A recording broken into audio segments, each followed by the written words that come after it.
So I came here 40 years ago to go on the Arundell Arms fly fishing beginners course, and I'm back because my son's doing the same course.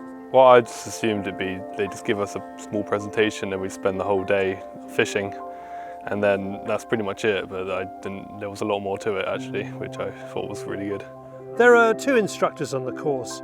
One of them taught me, David Pilkington, legendary riverkeeper at the Arundell Arms in Devon. It's got to be hundreds, if not into the thousands. We've had a lot of people, yes, and we're still doing so now, which is nice. So we're getting more and more ladies fishing now, and a lot of them fish very well, and some of them are very keen, which is great. You know, there are no barriers in fishing at all, and we still get parents coming with children. And thank goodness there is still enough in the younger generation who want to fish, because that's dwindling everywhere, I think. We still get a huge range. I mean, we will get whole families come together, and we still get folks who've worked hard for a business career and paid off the schools and the mortgages and eventually retired at the age of 60 odd thinking, I must go fishing, and they're too bloody old and knackered to do it. You know, that's a sad fact of life. They should have done it. One of the memories I have, we had two old boys came on one of our courses. They were brothers. They'd farmed in Dorset. They'd both hunted and shot all their lives, but neither of them had ever fished. And they came on one of our courses. I think one was 72 and one was 74. And they both took to it like ducks to water.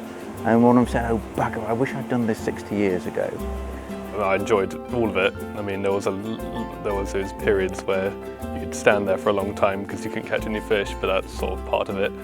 And so other than that, I really enjoyed everything about it, all the different lessons we had, whether it was a presentation about fishing in general, or it was about knots or casting. Certainly a minimum of inside time, because standing pointing at something on a chart isn't like being on the river and seeing it. So we try to have the maximum practical time outdoors. But some theory is always useful. And we always give everybody at the end of the course one of our little beginner's guides, which is very, very elementary stuff, but it does nonetheless give you the bones of what we've been trying to teach you. And it's a starting point, certainly.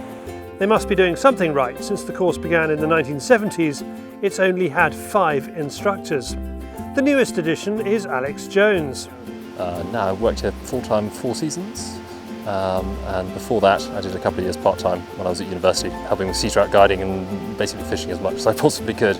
It's just myself and David, from sort of riverbank maintenance and chopping the trees and through to the ecology lessons, courses, all of the online enterprise, photography, magazine articles, etc. So it all falls down to us basically. If it contains the word fish, it's us. I mean, David I think has now taught 3 generations of certain families, and most of our business comes from word of mouth, and it's people who came 20, 30 years ago. Still delighted to see it's here and then send the next generation along and recommend it to their friends. You fish on the hotel lake, and then they take you to one of the many rivers where the Arundell Arms has the fishing. Fishing on the river, it was a lot harder. Or when you caught one, it was definitely like you just caught a wild fish that wasn't put there just for the purpose of fishing. So yes, it was more exciting. I mean, it might just be they came for a fly fishing experience.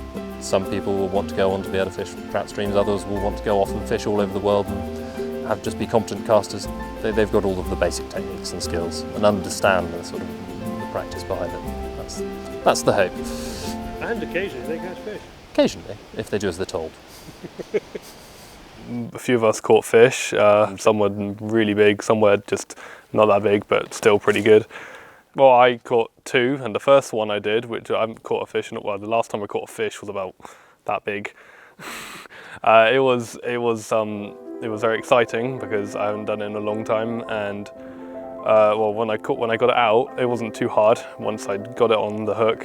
Edmund is starting out on his fishing career, and I have to give you a little bit of a plug for the rod and reel setup he's using. It's a pesky fun sword 4-piece rod and reel, and it's from China, but it's good for under £80. And if you want to buy it, go to peskyfun.com or pop down to the description below and you will find links there where we earn a little bit of a kickback.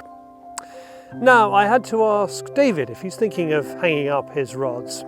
Well, God hasn't decided anything for me at the moment, and I think as long as I can still walk up and down the banks and talk sense, I'll try and continue to keep doing so.